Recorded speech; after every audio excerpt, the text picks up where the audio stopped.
ఉన్నంతలో ఆనందంగా సాగిపోతున్న ఆ ఆటో డ్రైవర్ కుటుంబంలో అనుకోని ప్రమాదం ఎదురైంది. కుమార్తె అనారోగ్యానికి గురికావడంతో వారి ప్రయాణం ఒక్కసారిగా ఆగిపోయినట్లయింది. అందరి పిల్లల్లా చదువుకొని ఉన్నత స్థాయిలో ఉంటుందనుకున్న కుమార్తె మంచానికే పరిమితమైపోయింది. కుమార్తెను బతికించుకోవడానికి ఆ తల్లిదండ్రులు తమ సర్వస్వం ధారపోశారు. చివరకు చేతిలో చిల్లి గవ్వలేక దాతల సాయం కోసం దీనంగా వేడుకుంటున్నారు.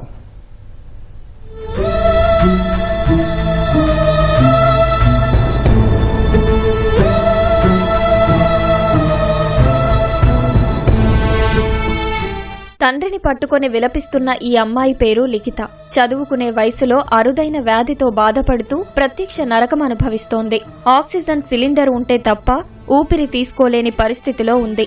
వరంగల్ జిల్లా సంగెం మండలానికి చెందిన అనిల్, కళ్యాణిల పెద్ద కుమార్తె లిఖిత.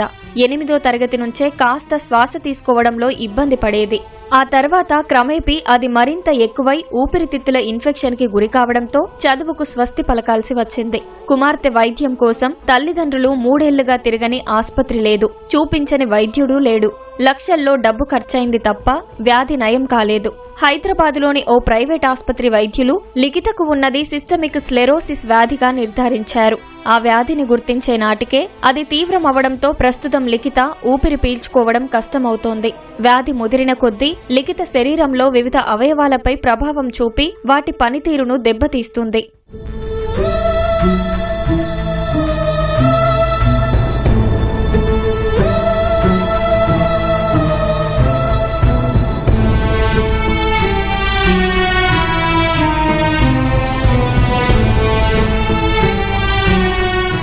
ఆటో నడుపుతూ కుటుంబాన్ని పోషించుకుంటున్న తండ్రి అనిల్కి కుమార్తె వైద్య ఖర్చులు భారంగా మారాయి.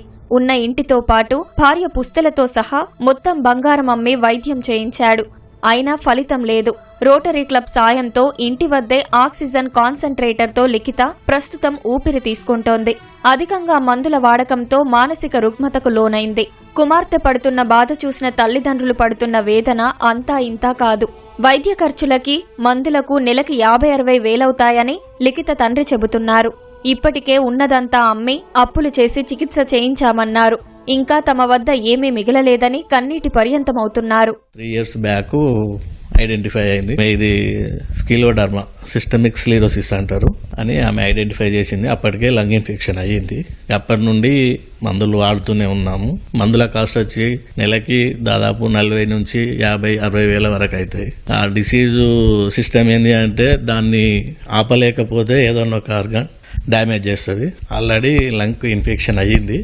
ఒక్కొక్క మెడిసిన్ వచ్చేసి 1000 రూపాయలు ఉంటుంది. అటువంటి 4 ఉంటాయి. రెగ్యులర్గా మెడిసిన్ వాడుతూనే ఉన్నాము. మా ఆవిడ వంటి మీద కూడా 8 తులాల బంగారం ఉండే అది కూడా తీసేస్తాం.